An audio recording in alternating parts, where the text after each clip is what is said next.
Heskey would be a good addition to any squad. Sure.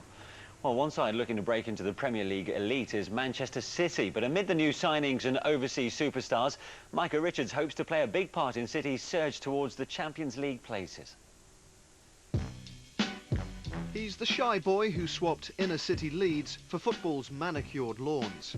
Just 20 years of age, but already an England international with his own website, Micah Richards has come a long way since bursting onto our screens in somewhat unconventional style a couple of years ago. It really took off when I scored the goal at Villa, and then I swore on TV, which everyone reminds me about every single day. Well, Micah, an extraordinary finish. What did you make of it? Oh, it was just great to be out there. I just can't believe it. 1 minute it was 1-0 down, and then last minute I got the goal, so not much more I can ask for, really. Well, you're a young lad, and we can understand your excitement, but this is going out to a national audience, so be careful what you say. Well, we all get a rush of blood sometimes. Just slipped out, really. But, you know, it was just the excitement and enjoyment I had from the game. But, you know, when you make your debut at 17, you know, and the manager wants you in his team, you've got to mature quickly, because there's always people knocking on your door wanting to take your place.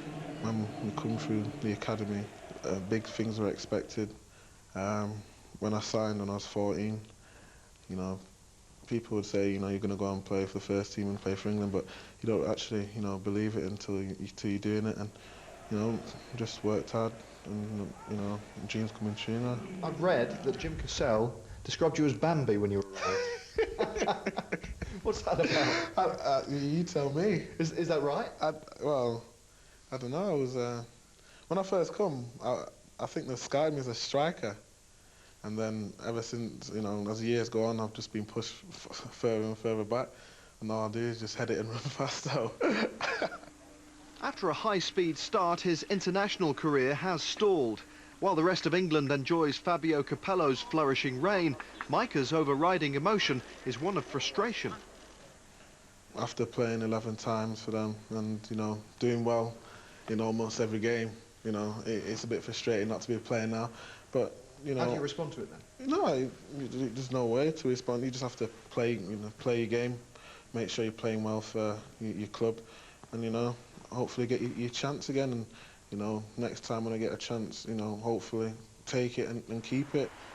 Micah's current life among the Premier League's rich and famous is a far cry from his early years, spent in the challenging surroundings of Chapeltown in Leeds. If you know Chapeltown in Leeds, it's not the best of areas, it's quite a rough area. All sorts goes on in the area, but, you know, my dad says, you know, there's no point in getting involved in anything else, you know. You've got a talent there, so you might as well use it to your advantage, and that's what we did. Oh, my dad, a massive, you know, thank you.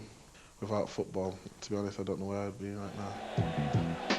But while football helped Micah escape the less desirable side of inner-city life, others, like his childhood friend Daniel Nelson, weren't so fortunate.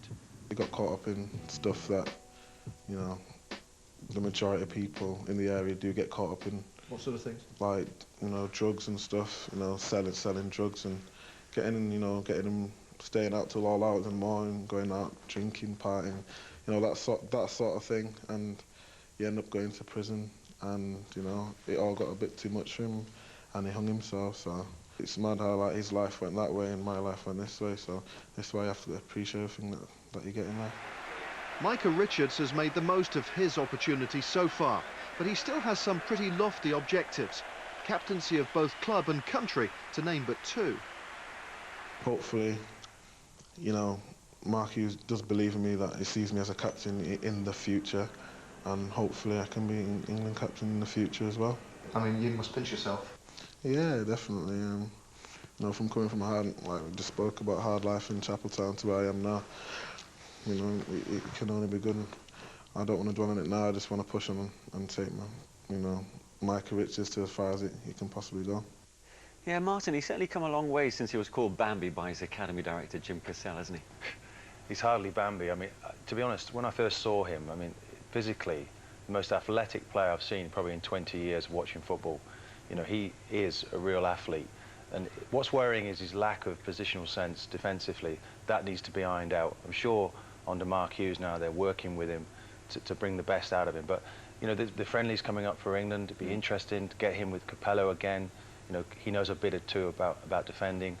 But one for the future, and if we can just sort his game out. He says he's played up front. Yeah. I don't think he knows the role yet completely. He's often rescuing positions. He's out of position and he's having to make a fantastic last-ditch tackle.